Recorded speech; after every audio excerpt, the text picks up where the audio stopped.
Mañanas en Libertad, con Luis del Pino.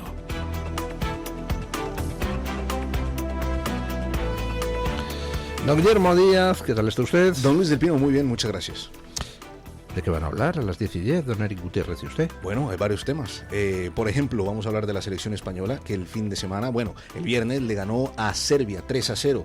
Y hay polémica alrededor de las convocatorias o los jugadores que ha convocado el entrenador de la selección, porque dejó por fuera al portero del Barça, que viene siendo uno de los mejores porteros de nuestra liga, hay que reconocerlo, pero aún así le funciona. ¿Quién es el entrenador de la selección? El seleccionador es Luis de la Fuente. Pues lo que haga Luis de la Fuente. Bien hecho está, hombre, por Dios. Bueno, vamos con las noticias de las 7:30. Hola, muy buenos días y cordial saludo para todos. Continuamos con la información a esta hora de la mañana contándoles que la última encuesta de Electomanía sitúa al Partido Popular como primera fuerza con el 31,6% y 131 escaños, prácticamente el mismo resultado que hace una semana. El Partido Socialista baja hasta los 111 escaños con el 28,8%, 10 menos que en las elecciones del año 2023. Vox sigue siendo el gran beneficiado del ciclo político con el 19,3% y 67 escaños, aunque pierde ligeramente respecto a la semana anterior y cae por debajo de los 70 diputados. A la izquierda del PSOE el hundimiento continúa. Sumar obtendría apenas 8 escaños y Podemos solamente 5. Con estos datos, la suma del Partido Popular y Vox alcanzaría los 198 escaños, una mayoría absoluta bastante holgada, mientras el bloque de izquierdas no llegaría a los 130. El escenario consolida una tendencia clara. Vox crece a costa de todos, pero especialmente a costa del espacio que el Partido Socialista ha dejado de disputar en el centro. Bueno, pues se encuesta a nivel nacional de Electomanía y el resultado es que el PP bajaría 6 escaños con respecto a 2023, el PSOE bajaría 10, lo que hay a la izquierda del PSOE se hundiría completamente y perdería más de la mitad de los 31 diputados que tenía en las elecciones de 2023, mientras que Vox duplica su número de escaños de las elecciones de 2023, pasando de 33 a 67. Y todo esto en mitad de una campaña feroz de todos los medios de izquierda y derecha, próximos al PSOE y al PP, contra Vox. Pues oiga, ¿qué quieren que les diga? Parece que la campaña pues no funciona mucho, ¿no? Ya lo comenté la semana pasada. En Estados Unidos, Trump no es que ganara a pesar de tener los medios en contra. Ganó porque tenía los medios en contra. La clase política tradicional en todo Occidente, pues hombre, tiene un nivel de popularidad un poco peor que el de Hannibal Lecter. La gente desprecia a los políticos en buena medida, porque ve cómo los políticos viven como Dios y se dedican a fastidiar la vida de la gente cada vez con más regulaciones, más impuestos, más chorradas. Así que la gente no respeta mucho a la clase política tradicional y por eso surgen partidos alternativos de corte soberanista. Pero si hay alguien a quien la gente desprecia todavía más que a los políticos, es a los periodistas. Los periodistas somos lo peor, pero lo peor de lo peor. Ya saben ustedes el chiste aquel que contaba mi amigo Dieter Brandau. El chiste ese de ¿tú en qué trabajas? Y dice, pues soy periodista, pero no se lo digas a mi madre que piensa que soy pianista en un burdel. Pues no se crean que es muy exagerado el asunto. Estamos viendo cómo los medios de comunicación hace muchísimo tiempo se han convertido en correas de transmisión de un partido o de otro, de los partidos tradicionales. Hemos visto cómo los medios de comunicación se dedican a tratar de tapar escándalos de sus pagadores. Hemos visto cómo los medios de comunicación se dedican a servir como arma para destruir a cualquiera que pueda poner en riesgo a sus pagadores. Hemos visto en España cómo los medios de comunicación de izquierda pero sobre todo de derecha o de centro derecha, se usaron como ariete para aupar primero a Ciudadanos y destruir a UPyD. Posteriormente destruir a Ciudadanos, después aupar a Podemos y después destruirlo, aupar a Yolanda Díaz y ahora pues dejarla porque ya no sirve. Estamos viendo a los medios de comunicación actuar pues como meros lacayos de una clase política degradada y despreciada. Y la gente no es idiota, la gente sabe de qué van los medios de comunicación, con lo cual a Vox pues intuyo que le está pasando lo que a Trump. No es que crezca a pesar de los medios de comunicación de PP y PSOE. No, hombre, crece gracias a esa oposición, porque la gente mira esos medios y dice, pues si estos se dedican a atizar a Vox, es que Vox es la releche, que fue lo que pasó con Trump. Bueno, lo dicho, encuesta a nivel nacional de electomanía, todos bajan y Vox duplica resultados. Y eso en mitad de la más feroz campaña contra Vox. Muy bien, chicos.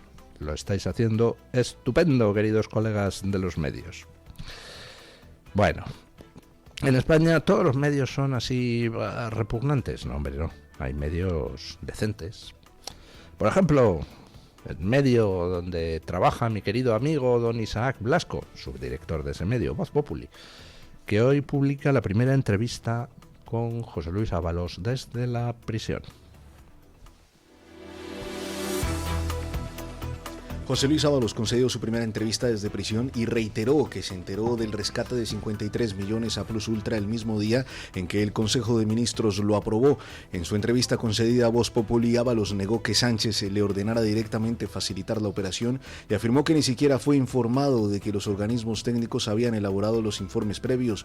Sobre la investigación judicial que apunta a Zapatero a través del caso Plus Ultra, admitió no sorprenderse, era sabedor del propósito de alcanzar a Zapatero con cualquier asunto. Sobre el accidente de Adamuz, Ábalos defendió su gestión como ministro y criticó indirectamente a su sucesor Óscar Puente. Recordó que durante su etapa impulsó comisiones de investigación independientes y creó una unidad de emergencia que Puente eliminó por decreto en julio del año pasado. También se permitió una puya contra Sánchez. Me molestó que se sumara a lo fácil cuando dijo que yo era un desconocido para él, afirmó el exministro. Bueno, pues dice Ábalos que él se enteró del rescate a Plus Ultra. Que él se enteró del rescate a Plus Ultra el mismo día que el Consejo de Ministros lo aprueba. Oh, vaya puyazo. Ya había dicho Ábalos en alguna otra entrevista que ahí quien estuvo presionando para el rescate de Plus Ultra fue José Luis Rodríguez Zapatero. Luego hemos visto cómo, al parecer, pues el 1% de ese rescate llegó a Zapatero y a sus hijas a través de un intermediario. Ábalos en esta entrevista dice que yo con eso no tengo nada que ver. Será interesante llamarle a declarar como testigo cuando se siente Zapatero en el banquillo, que espero que se siente. Bueno, tienen ustedes la entrevista completa a Ábalos en prisión en Voz Populi, entrevista que le hace don Isaac Blasco, tertuliano de esta casa. Mientras tanto, pues la semana pasada hablamos del tristísimo caso de Noelia, la chica de 25 años eutanasiada. Y ya comenté en estos micrófonos y también en Dando Caña cómo el asunto de la eutanasia, como se ha hecho con el aborto, se mete con determinados casos, así como muy llamativos. Una niña de 10 años violada por un salvaje, entonces ¿cómo no la vamos a permitir abortar? Meten con ese tipo de casos donde la gente dice, ¿qué hacemos? Donde plantean dudas morales y luego ese caso único, ese caso que representa un número muy pequeño de casos, se termina transformando en 3.100.000 abortos que se han realizado en España desde que en 1985 el Partido Socialista metiera la primera ley del aborto. 3.100.000. A partir de un caso que plantea dudas morales, ¡brum!, se abre la puerta y en avalancha se instala la cultura de la muerte. Eso pasó con el aborto y ahora está pasando con la eutanasia en todo Occidente. Se plantea un caso donde hay dudas morales, tetrapléjico, que claro, es que él no puede matarse a sí mismo porque está inmovilizado. Entonces, claro, ¿qué hacemos ahí? Película mar adentro, con gran despliegue de marketing, y partiendo de ese caso único, que representa muy poquitos casos, y que tiene dudas morales, que plantea dudas morales, pues entonces se abre la puerta y en avalancha. Y ya comenté la semana pasada cómo en Canadá, pues bueno, en Holanda ya se ha generalizado el asunto hasta el punto de aplicarse la eutanasia a niños sin el consentimiento de los padres. Y en Canadá, pues ya lo de la eutanasia es barra libre, es más, barra inducida.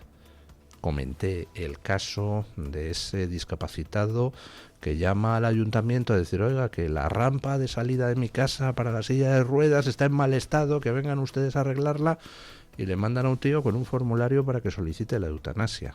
¿No preferiría usted simplemente a un señor que va en silla de ruedas y que lo que quiere es que le arregle la rampa? Bueno, pues hemos tenido otro caso igualmente espectacular. Escuchen esto que ha pasado en Canadá. Una anciana canadiense de 84 años, Miriam Lancaster, denunció que su médico le ofreció la eutanasia tras ser ingresada en un hospital de Vancouver con una fractura de sacro, un hueso pequeño de la espalda. Lancaster rechazó la propuesta, se recuperó en un mes y posteriormente escaló un volcán y montó una mula. El caso reabre el debate sobre el programa canadiense de asistencia médica para la muerte conocido como MAID y los criterios con los que se ofrece a los pacientes. Canadá tiene uno de los sistemas de eutanasia más amplios del mundo y ha registrado un crecimiento exponencial en el número de casos desde su legalización. La oferta a una paciente con una fractura menor que se recuperó completamente en pocas semanas ilustra las advertencias de quienes alertan sobre la banalización de la muerte asistida. Señora mayor que se hace una leve fractura en una vértebra, va al hospital y lo primero que le ofrecen es la eutanasia. Por supuesto, la señora les mandó a esparragar. Por supuesto, se curó la fracturita de la cadera y después pues ha estado escalando un volcán, montando en burro y disfrutando de la vida. Es decir, ya no se trata de que es que haya gente con sufrimientos insoportables en Canadá y entonces se le da como última opción. No, se trata de ofrecerlo al mayor número de personas. Y de hecho, el programa de eutanasia en Canadá contempla la concienciación en los colegios a menores de que tienes a tu disposición la ley de eutanasia. Es decir, a personas que viven la adolescencia, esa época tan tumultuosa de la vida, se les ofrece, se les recuerda, oye, que siempre puedes dejar que te ayudemos a dejar este mundo. Es imprescindible acabar con la clase política tradicional que dirige Occidente. Son auténticos canallas. Son paladines de la cultura de la muerte. Son siniestros. Son malvados. Y hay que conseguir echarles como sea en las urnas. Bueno, ayer ataque en Irán, ataque de aviso contra las centrales eléctricas en la provincia de Teherán. Un ataque israelí dejó sin luz la ciudad iraní de Keraj y parte de la ciudad de Teherán. Escuchen. Israel atacó infraestructuras eléctricas en Irán, dejando sin luz gran parte de Teherán y a la ciudad de Keraj. Pese a que Donald Trump había ampliado el ultimátum de 10 días para dar margen a las negociaciones, la metralla afectó varias subestaciones eléctricas en la provincia de Al-Borz. Según los medios iraníes, la energía fue restaurada en la mayor parte de las zonas afectadas en pocas horas. El conflicto escala en varios frentes simultáneamente. Irán lanzó una nueva oleada de misiles contra Israel y amenazó con atacar universidades estadounidenses en Oriente Medio tras afirmar que los bombardeos destruyeron 2 universidades iraníes. La Universidad Americana de Beirut pasó a clases virtuales por precaución. Mientras tanto, Irán cumple 30 días consecutivos de apagón de Internet, dejando a decenas de millones de ciudadanos sin acceso a información independiente y dependiendo únicamente de la televisión estatal. Bueno, ya les dije a ustedes que Estados Unidos había lanzado un ultimátum, Trump, de 48 horas.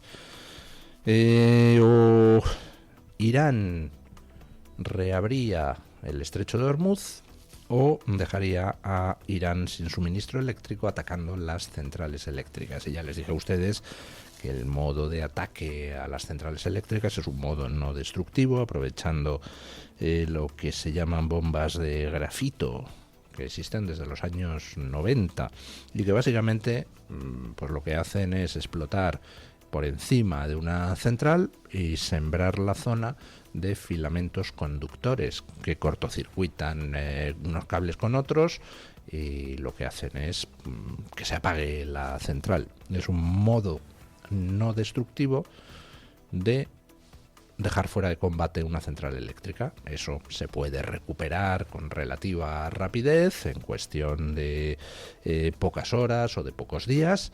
No te deja sin central eléctrica, pero sí que te deja durante un periodo de tiempo sin energía para nada.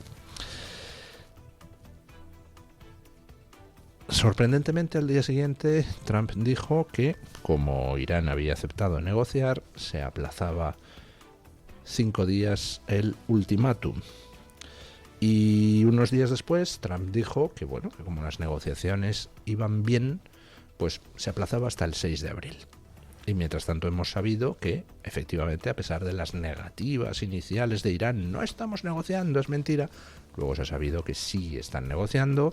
Se ha sabido que las negociaciones son tanto indirectas a través de Turquía y Egipto como directas en Pakistán, donde al parecer pues se han reunido físicamente enviados iraníes y americanos, y estamos viendo cómo Irán pues está respondiendo a los acontecimientos dando las señales correctas. Por ejemplo, ya que en Pakistán se están llevando a cabo negociaciones directas, pues Irán está dejando pasar buques de transporte y petroleros pakistaníes por el estrecho de Hormuz, lo cual indica a las claras que efectivamente la negociación avanza.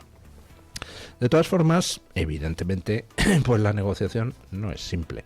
Parece ser que las dos personas identificadas por Estados Unidos e Israel como negociadores principales son el primer ministro, es decir, poder civil de Irán, y el presidente del Parlamento. Pero estos dos no tienen todo el poder necesario. Siguen estando ahí dando por saco los clérigos del régimen y sigue también dando por saco la Guardia Revolucionaria iraní, es decir, las SS iraníes, para entendernos, la parte del ejército más politizada, mejor armada, mejor entrenada, etcétera. Bueno, pues debe de ser que en las negociaciones ha habido algún tipo de obstáculo o reticencia por parte bien del sector clerical, bien del sector militar. Así que ayer Israel, con toda seguridad por encargo de Estados Unidos, pues lanzó un aviso. Mira, esto es lo que os va a pasar cuando venza el 6 de abril el ultimátum, si antes no tenemos un acuerdo. Y entonces bombardearon con una de estas bombas de grafito, que en este caso no lanzaba filamentos de grafito ni nada por el estilo, sino filamentos de aluminio, y dejó sin luz a la ciudad de Keraj, en las inmediaciones de Teherán, y a una parte de la propia capital iraní. ¿Cuánto tiempo ha tardado en restaurarse la luz? Poco, unas cuantas horas, lo que demuestra que el ataque fue simplemente aviso. Mira, esto que te hemos hecho en Keraj, te lo vamos a hacer en todo el país el 6 de abril, como sigas dando por saco. Así que tú verás. Y yo me supongo, por las cosas que vamos viendo que se filtran desde Irán, que el principal beneficiario de este tipo de aviso son precisamente el primer ministro y el presidente del Parlamento, es decir, el sector que podría encargarse, después de un alto el fuego y después del fin de la guerra, de la transición política en Irán. Vamos, los Delcy Rodríguez iraníes, estos son los principales beneficiarios, porque es el aviso al otro sector, al reticente, de mira, esto es lo que nos van a hacer los estadounidenses en todo el país, y a lo bestia si seguís poniendo obstáculos. Bueno, yo diría, viendo lo que está pasando, que muy probablemente veamos el fin de la guerra con una relativa rapidez. Mientras tanto, pues ayer hubo un episodio de rasgada de vestiduras contra Israel, pues bastante esperpéntico. Escuchen. Israel cerró la iglesia del Santo Sepulcro y otros lugares sagrados de Jerusalén con razones de seguridad tras los ataques iraníes con misiles contra la ciudad vieja. La medida afecta por igual al Muro de las Lamentaciones, la mezquita de Al-Aqsa y la iglesia del Santo Sepulcro. El domingo de Ramos, la policía israelí impidió al cardenal Pizzaballa, patriarca latino de Jerusalén, acceder al templo para celebrar misa, lo que generó una ola de críticas contra Israel en redes sociales y medios de comunicación. Lo que muchos de esos medios omitieron es que el 17 de marzo fragmentos de un misil iraní cayeron sobre la propia iglesia del Santo Sepulcro. El gobierno israelí explicó que las restricciones se aplican a todos los fieles de todas las religiones para proteger sus vidas y que está elaborando un plan para permitir el acceso a los líderes religiosos durante la Semana Santa.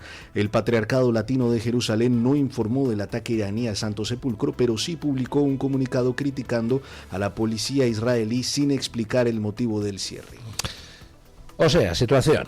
Estamos en guerra. Irán está atacando con sus misiles pues todo Israel y las petromonarquías del Golfo. De hecho, el 17 de marzo, pues un trozo de un misil iraní impactó en la propia iglesia del Santo Sepulcro.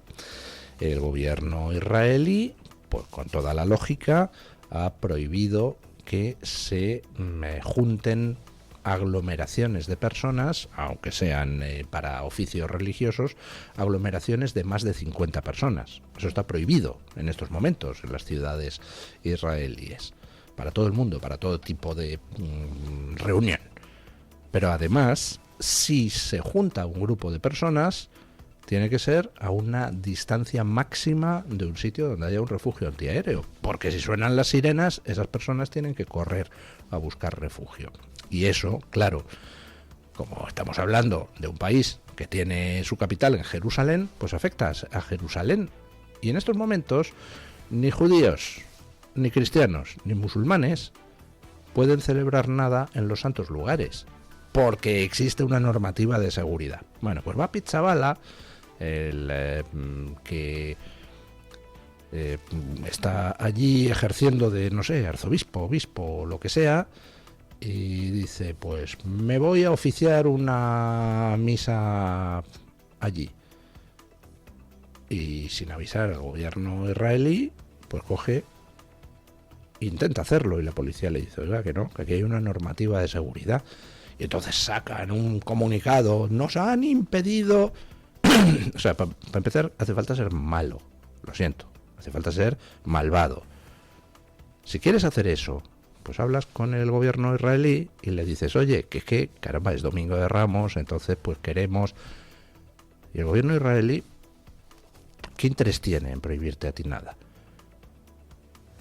Es absurdo, es por motivos de seguridad. Entonces, hombre, no sé, al menos pues lo hablas con el gobierno israelí. Pero aquí de lo que se trata es de hacer ruido contra Israel. Luego Pichavala, que coge, tira la piedra y esconde la mano. Y entonces luego saca un vídeo diciendo, no, bueno, en realidad ha sido un intercambio muy respetuoso con la policía israelí, no pasa nada, no queremos hacer un follón de esto. Pero ya han puesto en marcha toda la maquinaria de propaganda contra Israel. Y entonces tenemos hasta Pedro Sánchez, el mismo tío que prohibió aquí que se celebraran misas en pandemia, ayer muy preocupado, Dios mío, Israel ha impedido el acceso. Pero, ¿de qué vas, sojeta? Macron, un tío que no ha nombrado a la Iglesia, ni a los cristianos, ni al cristianismo, en todo el tiempo que lleva de presidente, más que en 2 ocasiones, cuando murió el Papa Francisco y cuando fue elegido su sucesor. Macron, ese señor, a quien el cristianismo le importa un soberano bledo, también sacando indignado un tuit, Dios mío, Israel ha prohibido. El gobierno israelí ha dicho, mire usted, ¿quieren que hagamos excepciones? Pues venga, hacemos excepciones, pero no den la plasta. Pero ya tenemos a toda la izquierda progre occidental y a la derecha progre occidental ahí aprovechando. No dijeron ni mu cuando cayó un trozo de misil iraní sobre el Santo Sepulcro. Figúrense ustedes lo que les importa el Santo Sepulcro. Ahora eso sí, dicen, ¡ah! Israel no ha dejado entrar al patriarca allí. ¡A por ellos! De verdad, tíos, con todos los respetos, iros, bueno, iba a decir una obscenidad, iros a esparragar. Bueno, vamos con don Francisco Carrera para que nos cuente qué trae hoy la Gaceta en portada. Buenos días, don Francisco. ¿Qué tal? Saludos y muy buenos días a los oyentes de Mañanas en Libertad. Vamos a repasar a continuación algunas de las noticias que ya pueden leer todos ustedes en la edición de este lunes 30 de marzo. Empezando por esta, la Comunidad de Madrid supera las 200 eutanasias desde la entrada en vigor de la ley en 2021, duplicándose los casos desde su aprobación. No se pierdan todos los detalles en gaceta.es.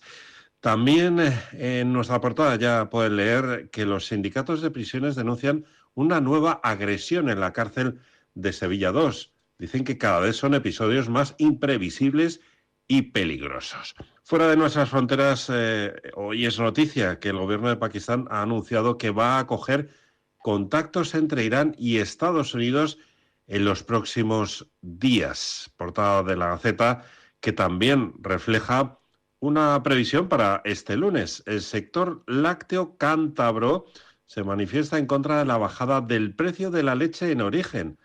Aseguran los productores que supone el cierre inmediato de cientos de explotaciones. Como siempre, recordarles que tienen a su disposición la sección de opinión, hoy con Carlos Esteban, Iván Vélez y Jesús Lainz, y la viñeta de la Iberosfera, el humor de Santi Orué, que como siempre trae su fina ironía muy afilada. Es todo. Reciban un cordial saludo desde la redacción de La Gaceta. No nos queda más que desearles un muy feliz Lunes Santo.